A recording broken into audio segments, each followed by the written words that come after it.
Hello everybody, back again, and how are you today? Hope you're well. This is my thoughts on the season 22 opening story, Attack of the Cybermen. Yeah, there we go. And what do I think about this story? Well, it's a clusterfuck. Now, I get that there are people out there who love this story, and when I was younger, I did. I thought it was pretty decent. Looking at it now, no. It's a mess. Ian Levine had really got his mitts into the show by this point, thinking he was like the unofficial continuity advisor when he wasn't. And he kept making mistakes, or he was just being a total cunt. And let's be honest, for Ian Levine, that's not hard to do. A fat-faced fascist. The basic plot is the Cybermen want to destroy Earth by smashing Halley's Comet into it in 1985, and thus preventing the destruction of Mondas in 1986. And how are they doing this? Well, they have a time ship. Where does this time ship come from?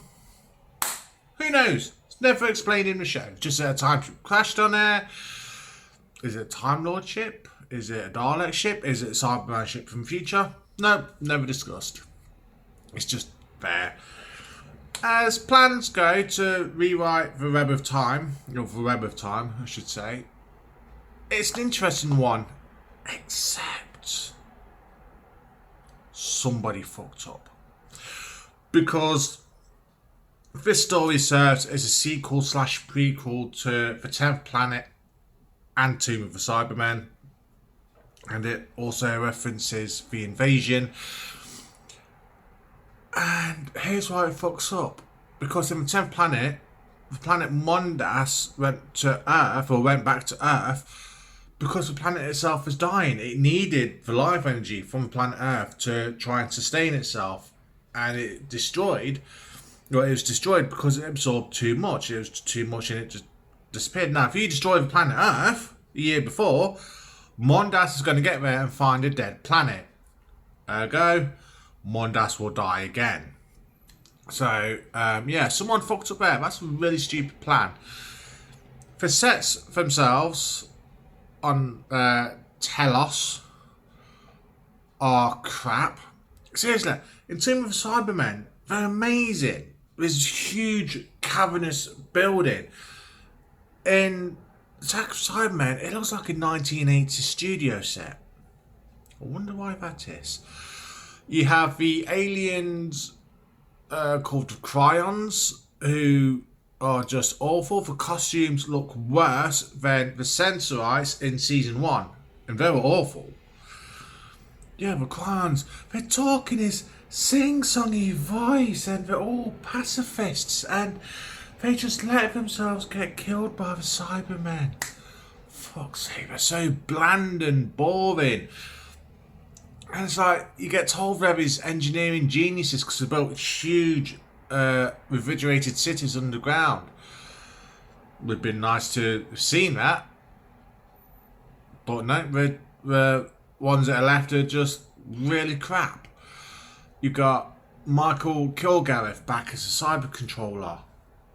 Why? He was a great one-time villain in Tomb of Cybermen, but Ian Levine wanted him back because, fuck it, if we're going to have stories set on Telos, then we're going to have a cyber controller back. Okay, fine, bring him back. But Michael Kilgareth is clearly not in any shape to play the role. And he's fat. I mean, I'm fat. I know I'm fat. So I know I would be a piss poor choice to play a Cyberman. But no, it's because he played him in Tomb of Cybermen, he's got to play him here. Even though Doctor Who has got a history of recasting some of its villains. Prime examples being Omega and Davros. But no, it's got to be Michael Kilgareth, and he's awful. He is wasted. He's clearly unfit to play the role again. You got Lytton back from Resurrection of the Daleks. I don't get why either. He was a great one-time character.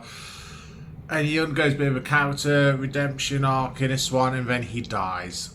This story is incredibly violent, especially for 1980 standards. And Eric Saywoods thought that violence didn't go far enough. Fuck off. He takes some of the blame for the show's decline in this era, and he still refuses to accept that. You got scenes that are set in the sewers, referencing the invasion. Why? No reason at all. Because it happened in the invasion, even though people watching at the time wouldn't have been able to watch the invasion because it hadn't been aired since, and obviously VHSs were around, but they're in a minority. They're very expensive. But yeah, because Cybermen are in the sewers, they're in the sewers in this one. Because you had the tombs in Tomb of Cybermen, there's tombs in this one, and they look awful. This story is just fan wank. It's ultimate fan wank. And it's obviously as a result. Colin Baker's pretty decent.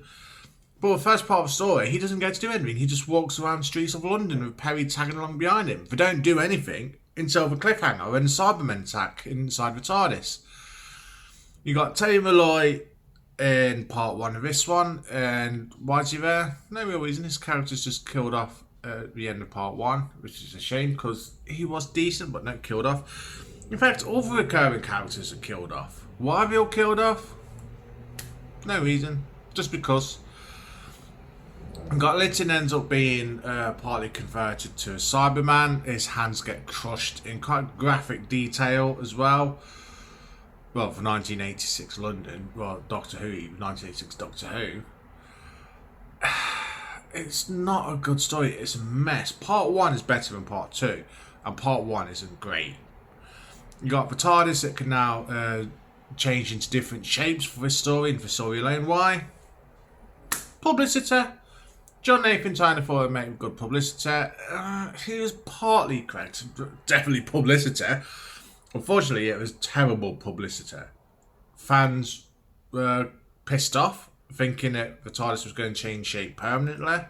That it would lose its distinctive, iconic police box shape.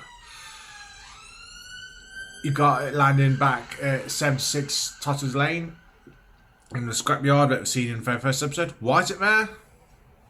Fan wank, basically.